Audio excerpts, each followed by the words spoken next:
ఈరోజు అడుగుతున్నాను, అలాంటి డెస్పరేట్ బ్రేకింగ్ పాయింట్లో నీ కన్నీరుకి కారణం ఎవరైనా అయ్యారా? ఏదైనా పరిస్థితి అయిందా నీ జీవితంలో? అదే నీ జీవితంలో ఏమవుతుంది? పెనిన్నా అవుతుంది. అయితే ఈరోజు ప్రశ్న ఏంటంటే, పెనిన్నాలు ఉండడం మంచిదా చెడ్డనా? ఓ మాట చెప్తాను, పెనిన్నా లేకపోతే హన్నాకి అన్ని కంఫర్ట్ జోన్లో ఉంది.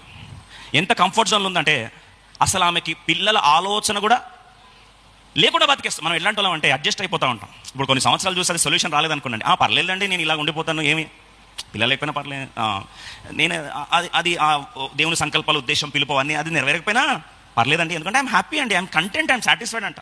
అదే కింద పొగ పెడితే, మంట పెడితే, ఆ మంట పెట్టేసరికి నీ కంఫర్ట్ జోన్లో నుంచి నేను రిస్క్ జోన్లోకి లాగే వాళ్ళే నీ జీవితంలో పెనిన్నాలు. అయితే ప్రభు స్తోత్రం, ఆ పెనిన్నా లేకపోతే హన్నా కన్నీటి ప్రార్థన చేసేదే కాదు. కన్నీటి ప్రార్థన చేయకపోతే సమూయేలు పొందుకునేదే కాదు. సమూయేలు అంటే అడిగి పొందిన, నేను అడిగాను, నేను పొందుకున్నాను. అడిగి పొందుకునే సమూయేలు రావాలి అంటే ముందు హన్నాలకు ఏం రావాలి?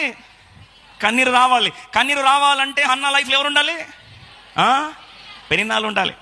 ఈరోజు ప్రశ్న, మరి పెనిన్నాలను స్వాగతిద్దామా? ఓ మాట చెప్తాను, పెనిన్నాలు రానంత వరకు నీ రేంజ్ మారదు. పెనిన్నాలు రానంత వరకు నీ కంఫర్ట్ జోన్ నుంచి బయటకు రావు. పెనిన్నాలు రానంత వరకు నీ కన్నీరు రాదు.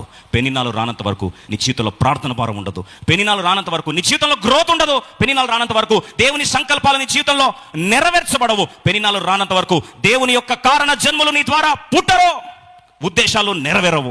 ఒక మాట చెప్పాలని నీ జీవితాన్ని ఆశీర్వదించేది నీ జీవితంలో దేవుడు అనుమతించే పెనిన్నాలే.